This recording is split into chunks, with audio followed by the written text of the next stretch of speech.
Hi friends, कैसे हैं आप लोग। मैंने पहले भी कहा आपसे कि लॉकडाउन चल रहा है तो घर पे जो फैसिलिटीज़ अवेलेबल है उसमें मैं छोटे छोटे वीडियोस आपको दे रहा हूँ ताकि आप इंग्लिश में थोड़ी सी इंटरेस्ट ले पाएँ, रिवाइज कर पाएँ।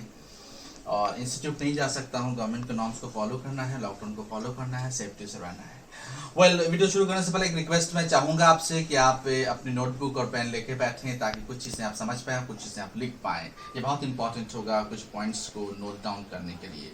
So now today topic I'm just dealing with you is very common, that is helping verb। जी हाँ, बिल्कुल सही सोचा आपने, helping verb। अब आप सोचोगे सर इसमें नया क्या है, ये तो काफ़ी कॉमन वर्ड्स है। helping verb तो आप जानते हो, definition which helps to make a sentence and helps to give a complete meaning। Oh come on, which helps to make a sentence and helps to give a complete meaning is called helping verb। वैसा शब्द जो sentence बनाने में सहायक होता है और sentence का अर्थ देने में भी सहायक होता है, उसे हम हेल्पिंग वर्ब कहते हैं।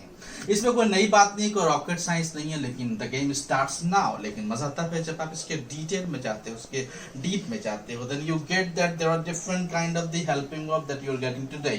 The first kind of the helping verb very common, that is called PHV. सबसे पहला जो हेल्पिंग वर्ब हमारे सामने है दोस्तों, वो पीएचवी है। देखिए दोस्तों, बात समझिए, हेल्पिंग वर्ब लगभग सभी लोग जानते हैं। हेल्पिंग वर्ब के कितने प्रकार होते हैं ये कम लोग जानते हैं।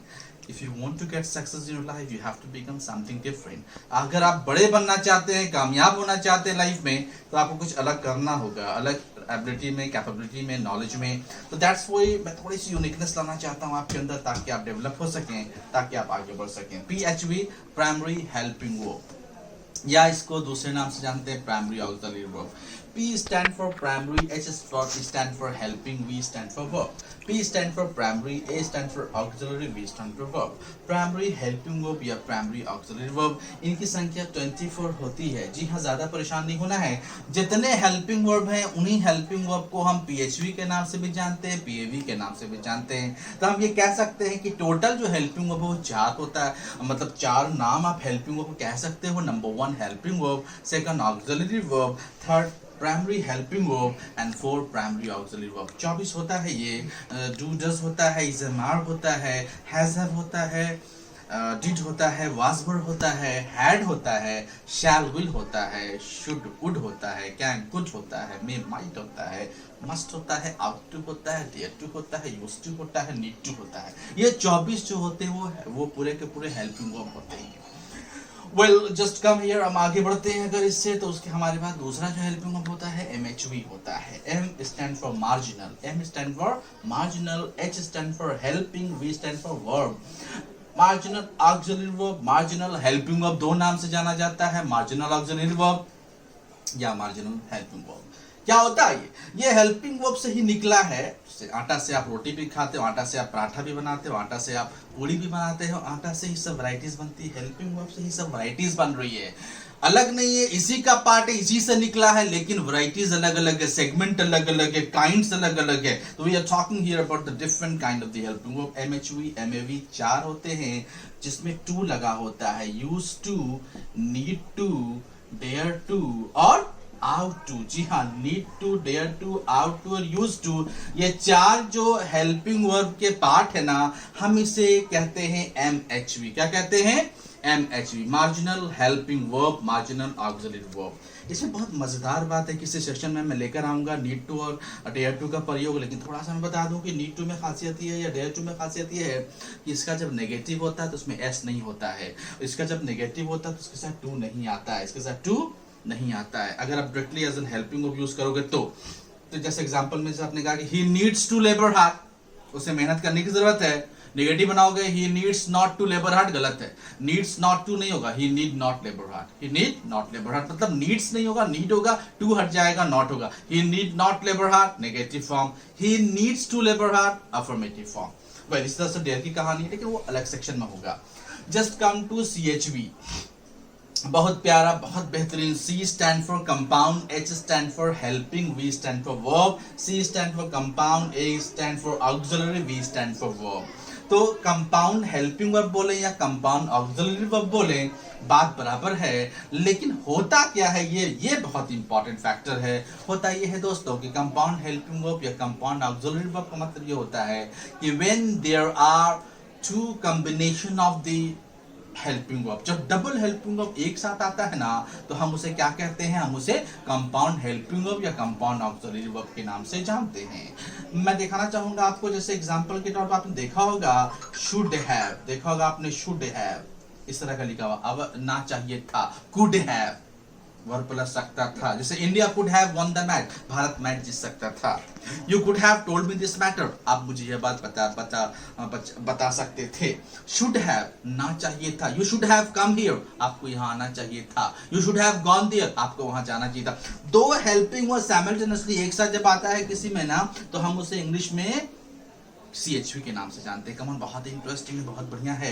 CHV मतलब कंपाउंड हेल्पिंग वर्ब, दो हेल्पिंग वर्ब का समागम एक साथ होगा, जैसे शुड हैव है, मे हैव है, मस्ट हैव है, कुड हैव है, तो इसे हम कंपाउंड हेल्पिंग वर्ब या कंपाउंड ऑक्सिलरी वर्ब के नाम से जानते हैं। बहुत सारा कैसे आपको फॉर्मेशन ऑफ सेंटेंसेस मिलेंगे, तुम्हें अवश्य यहाँ आना चाहिए। You must have come here, तो ये होता है। You may have gone to market, तुम बाजार गए होगे, may have gone to market. तो यहाँ पर ये सारे combination of two helping verb, should have, must have, could have, may have, ये सब कहलाएगा कंपाउंड हेल्पिंग वर्ब। बहुत इंटरेस्टिंग है।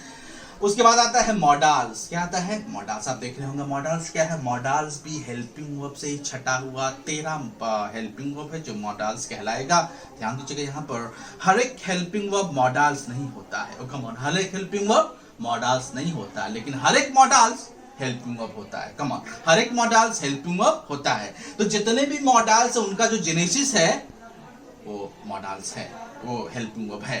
तो हर एक मॉडल्स हेल्पिंग वर्ब होता है, लेकिन हर एक हेल्पिंग वर्ब मॉडल्स नहीं होता है। मॉडल्स के बारे में कहा जाता है कि modals are the part of the helping verb that shows ability, capability, power, permission, possibility. जब किसी हेल्पिंग वर्ब में से पॉसिबिलिटी दिखाता है, संभावना, हेल्पिंग वर्ब से परमिशन दिखाया जाता है, कैपेबिलिटी दिखाया जाता है, क्षमता कैपेबिलिटी दिखाया जाता है, टैलेंट स्किल दिखाया जाता है, वो सभी के सभी हेल्पिंग वर्ब्स को हम मॉडल्स के नाम से जानते हैं। इनकी संख्या 13 होती है। कितनी होती है?